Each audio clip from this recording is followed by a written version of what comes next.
Saludos a todos. Bueno, el día de hoy unos parlamentarios franceses pidieron expulsar a Turquía de la OTAN y creo que es un buen momento para explicar por qué es tan importante Turquía en la Alianza del Atlántico Norte, ya que he visto mucha gente diciendo que no entienden qué hace Turquía en la OTAN si ni siquiera está en el Atlántico. Bueno, la respuesta sencilla es el estrecho de los Dardanelos, este estrecho aquí, que comunica el Mar Negro con el Mar Mediterráneo, y lo podemos ver aquí en el Hearts of Iron 4 con estas cuatro flotas, ¿no? Entonces tenemos nuestra flota del Ártico, que está situada en Severny, por aquí un puerto en el norte, muy cerca al Polo Norte, tan cerca que es un puerto activo muy pocos días al año. Entonces no es estratégicamente muy confiable tener un puerto allá que siempre va a estar bloqueado por el hielo que genera las bajas temperaturas, ¿no? Este es el del Báltico, a ver si lo encontramos. Este está aquí, situado en Leningrado, el actual San Petersburgo. Igual que este puerto de Severny sufre en invierno de bloqueos por el hielo. Entonces no es algo que tengan, no es un puerto de aguas tibias, que es lo que busca Rusia, siempre ha buscado. No es un puerto estratégicamente activo los 365 días del año. Luego tendríamos, a ver, ¿cuál es? Este es el de Vladivostok, otro puerto ahí. En su momento los rusos intentaron tenerlo lo más al sur posible, precisamente para que durara el mayor tiempo posible activo este puerto, pero al igual sufre de bloqueos por hielo en invierno. Entonces nos queda el puerto del Mar Negro de Crimea, que es el único puerto que tienen los rusos en aguas tibias, ¿no? Es un puerto que sí puede durar todos los 365 días del año en funcionamiento. Pero ¿cuál es el problema? Que para ser funcional y pelear contra las otras potencias, Inglaterra, Francia, tienen que atravesar el estrecho de los Dardanelos, y esto está controlado por ¿quién? Por Turquía.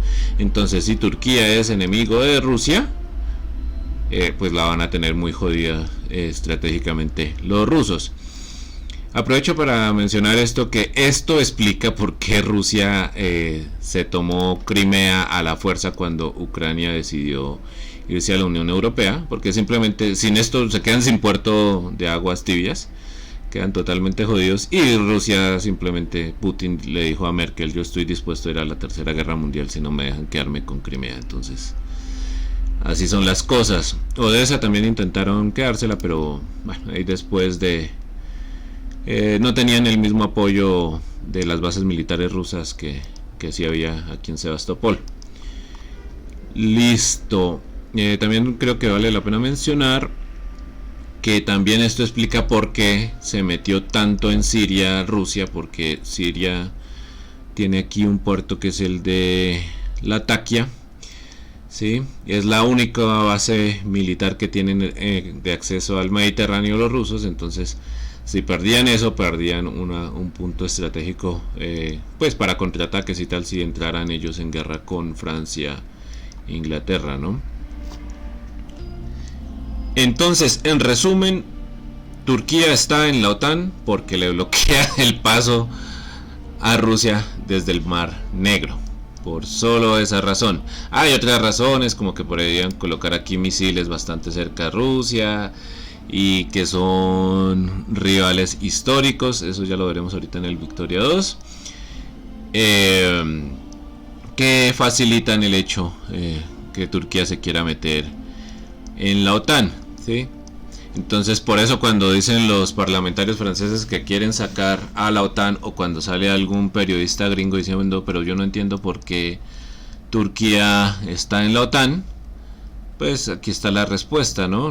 La razón es porque es bastante estratégico. Nada puede llegar al nivel a ese nivel estratégico como Turquía. O sea, Turquía en la OTAN hace mucho más que todo este bloque de Polonia, Hungría, Rumania. Hace mucho, mucho más. Porque es que le bloquea el único puerto de aguas tibias. Mientras que aquí pues simplemente los rusos sirven como una zona de buffer, ¿no? Esto es, bueno, quitando los Cárpatos, esto es una zona pues bastante fácil de invadir. Y invadir Turquía ya es otro cuento, geográficamente todo un reto. Ahora aquí en el Victoria 2 podemos ver las razones por las que Turquía entró en conflicto con Rusia. O mejor dicho, Rusia le buscó conflicto a Turquía. Esto es el Imperio Otomano en 1836. Tiene una buena porción de los Balcanes, el mismo territorio turco que tiene actualmente, y lo que es Irak, ya que aprovecha y tiene acceso al Golfo Pérsico. Pero si miramos entonces la nacionalidad, hay diferentes nacionalidades en esos territorios. Hay unos grupos árabes, los árabes son diferentes a los turcos, y hay unos grupos eslavos, aquí los vamos a ver, son los búlgaros, y esos búlgaros a su vez tienen una religión cristiana ortodoxa. ¿Quién más era cristiano ortodoxo? Pues los rusos, y los rusos se dedicaron a liberar todas las naciones eslavas que pudieron, ¿sí? Entonces, solo por ese hecho, por ejemplo, Bulgaria le quedó tan agradecido con Rusia que, por ejemplo, en la Segunda Guerra Mundial, a pesar de ser Bulgaria aliado de Hitler, no ayudó en la Operación Barbarroja para invadir Rusia, porque ellos estaban, o sea, los rusos son un pueblo hermano de los búlgaros, y los rusos ayudaron bastante a liberar a Bulgaria. Claro está que los rusos no lo hacían de buenas personas, ellos tenían una agenda, tenían una razón, y era llegar lo más pronto posible a Constantinopla y tomárselo y poder controlar este estrecho. Esa era la agenda de los rusos. Por cierto, que los rusos no solo estaban metidos ahí, ellos se declararon los protectores de los cristianos del Oriente. Y por ejemplo aquí vamos a ver, esto es Siria. Vamos a ver en Alepo. En Alepo hay una variedad un crisol de culturas: árabes, kurdos, turcos, armenos, sefardíes, que creo que son estos judíos. Y adicionalmente vamos a ver que hay también una variedad de religiones, ¿no? Suníes, ortodoxos y judíos, aunque aquí los ortodoxos son una minoría notoria. Pero aquí en Antioquía que hay un episcopal, yo no sé cómo llamarlo, un patriarcado ecuménico, es el patriarcado ecuménico de Antioquía, que es, digamos, que una de las casas importantes para la religión cristiana ortodoxa. Entonces, desde siempre Rusia ha tenido fuertes lazos con diferentes culturas de Oriente Medio y diferentes culturas que fueron vasallos o sujetos de los turcos. Entonces, por esa razón, una vez se independizó Bulgaria, por ejemplo, ya el crecimiento de Rusia era tan fantástico que le tocó a Inglaterra y a Francia, que se vieron asustados por el crecimiento tan rápido de Rusia, ir a la famosa guerra de Crimea, donde al final ganaron la triple alianza esta de Inglaterra, Francia y Turquía contra Rusia. Podríamos decir que en ese momento arrancó la OTAN para servir de contrapeso contra la potencia rusa, ¿no? Pues es que es bastante grande, tiene bastantes recursos y siempre iba a ser un problema para las otras potencias occidentales. Entonces, no, pues solamente para repetir, la importancia turca se da en Constantinopla.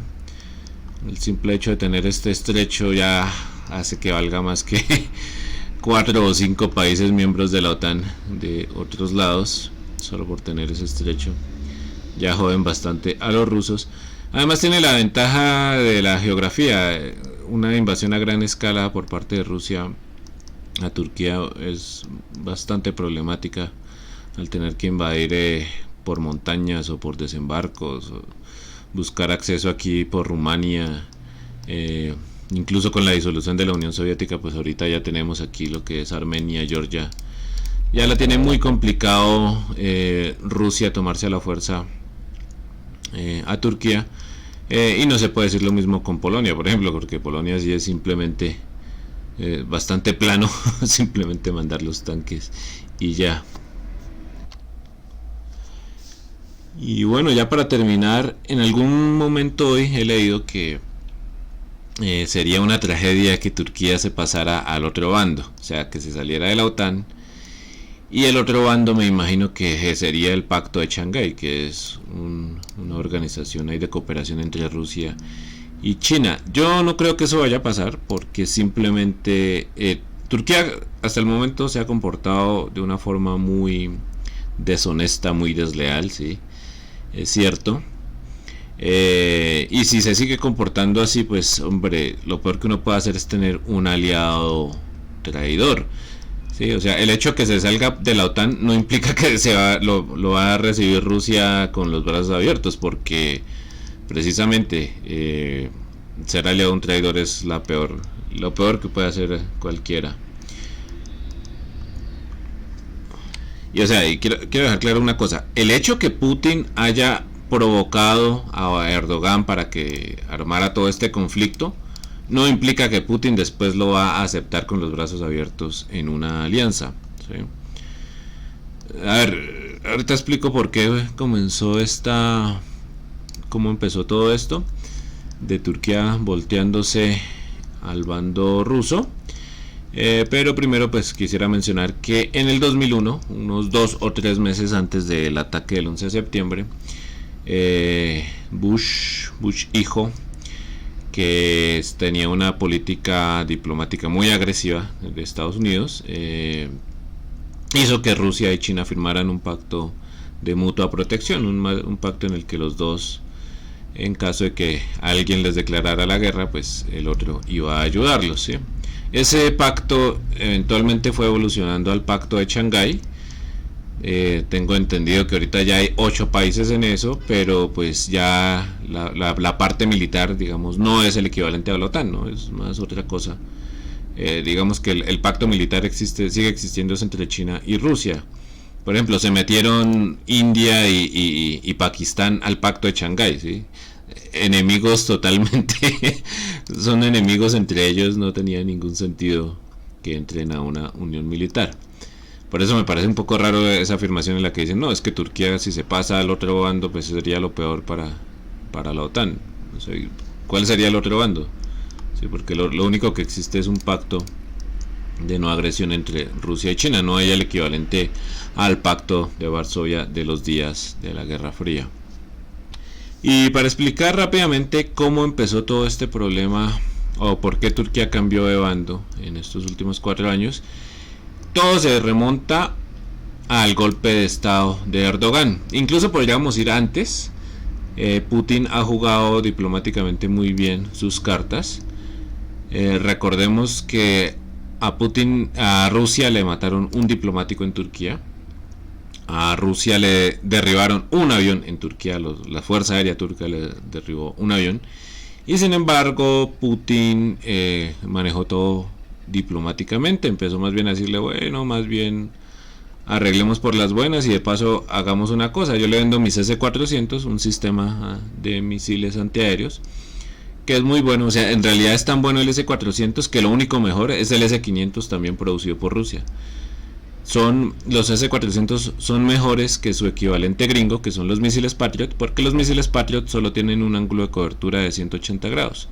Los misiles S-400 tienen 360 grados, entonces ya solo con eso ya podemos imaginarnos qué tan buenos son. Pero el punto de inflexión fue el día que le hicieron el golpe de estado a Erdogan, hace unos 2 o 3 años. Erdogan salió corriendo, pues si lo capturaban era ya el fin de todo para él. Salió corriendo en un avión y no le daban entrada en ningún lado. Le preguntó a Egipto, le preguntó a Arabia, nadie le quiso aceptar. ¿Quién le aceptó? Irán. Llegó a Teherán y mientras aterrizó, organizó su propaganda estatal, que era mandar por mensajes de textos a todo el mundo diciéndoles vengan, defiendan el régimen. Todos los civiles salieron a las calles, lograron desbaratar el golpe de estado. Mientras eso pasó, el único que ayudó a Erdogan fue Irán. Y si lo vemos con más detalle, Irán lo hizo por una orden de Rusia. ¿Por qué Rusia tiene tanta influencia sobre Irán? Por esto, por el mar Caspio. La única garantía que tiene Irán ante una invasión gringa, es que Rusia le envíe por aquí, por el mar Caspio, toda la maquinaria de guerra que pueda. O sea, es la única defensa, la única garantía que puede tener para pelearle una guerra a largo plazo a los gringos, ¿sí? Entre otras, por eso es que los gringos no han invadido Irán, porque existe esa posibilidad. Pero eso deja a Teherán muy a lo que diga Putin, ¿sí? Este fue uno de esos casos en el que le tocó a Teherán aceptar al ayatolá, aceptar a Erdogan. ¿Y por qué digo aceptar? Porque justo antes de eso la rivalidad notoria no era entre Irán y Arabia Saudita, sino que era entre Irán y Turquía. Turquía estaba apoyando con todo al FSA, a las guerrillas sirias que estaban en contra del régimen. Entonces eran enemigos naturales, tanto Turquía como Irán, ¿sí? Pero todo cambió ese día del golpe de estado. De ahí en adelante, pues la ofensiva diplomática de Putin ha logrado vender el sistema de misiles S-400, un sistema de misiles que no está acoplado a los protocolos de la OTAN. Entonces ya iba a empezar, estaba totalmente dirigido a generar conflicto dentro de la OTAN, esa venta. O sea, no solo es que Putin ganara, o mejor dicho, Rusia ganara un dinero, porque esos sistemas de defensa no son para nada baratos. No solo fue que ganó un dinero en la industria militar rusa, sino que también sembró el descontento. Y de ahí en adelante, por ejemplo, Turquía, que tiene una agenda para ya sacar a los kurdos de su territorio, llegó con este plan de la ofensiva en Rusia no, sino en Siria, en el norte de Siria, que es ahorita la manzana de la discordia. Entonces hace unas 3 semanas, si no estoy mal, hubo una reunión tripartita entre Turquía, Irán y Rusia, donde se acordó o se aceptó el plan de Turquía de invadir el norte de Siria, ¿sí? O sea, Siria no tuvo nada no tuvo voz ni voto en lo que le correspondía, porque lastimosamente al-Assad le debe todo a Putin, le debe incluso su vida, porque al-Assad no terminó como Gaddafi aquí en Libia, precisamente por todo el apoyo que recibió de Rusia. Igualmente, Irán, que estaba ya metido, a él no le conviene para nada que Turquía invada el norte de Siria, porque eso implica que los kurdos salen corriendo. Podemos ver kurdos. Los kurdos salen corriendo, se tienen que ir a otros lados, se van a ir al sur de Siria, donde no hay muchos recursos para mantenerlos, o sea, genera un conflicto social. Otros se van a terminar yendo al norte de Irak, y pues de ahí se irán a Irán, porque Irán también tiene su porción de población kurda. Entonces para nada le convenía eso a Irán. Aún así Irán aceptó lo que decía Erdogan. De nuevo yo lo digo porque es orden de Putin, ¿sí? Y Putin, digamos que no pide muchos favores, pero cuando los pide tiene que decir que sí. Y pues ahora estamos con una ofensiva turca con peligros, tenemos bastantes peligros que esto estalle en una guerra a gran escala. El régimen de Al-Assad decidió llegar a un acuerdo con los kurdos. Los kurdos tenían unas milicias, esas milicias ahora hacen parte del ejército sirio. Donde haya una bandera siria y los turcos ataquen, se va a considerar una acción de guerra. Entonces es preocupante un poco eso. China ya dio su opinión, le dijo a Turquía que ojo, que no se meta. Y es muy extraño porque China nunca dice nada, eso es de verdad. O sea, China nunca ha dicho nada de nada. Ellos hacen sus cosas, tienen sus problemas en Hong Kong, en Xinjiang, pero ellos esperan que nadie les diga nada. Como ellos esperan que nadie les diga nada de lo que hacen, por lo que hacen, entonces ellos tampoco dicen nada. En estos momentos ellos sí dijeron, porque en realidad la cosa está preocupante y puede estallar en cualquier momento. Y pues nada, ahí dejamos entonces. Nos vemos en un próximo episodio. Un saludo a todos.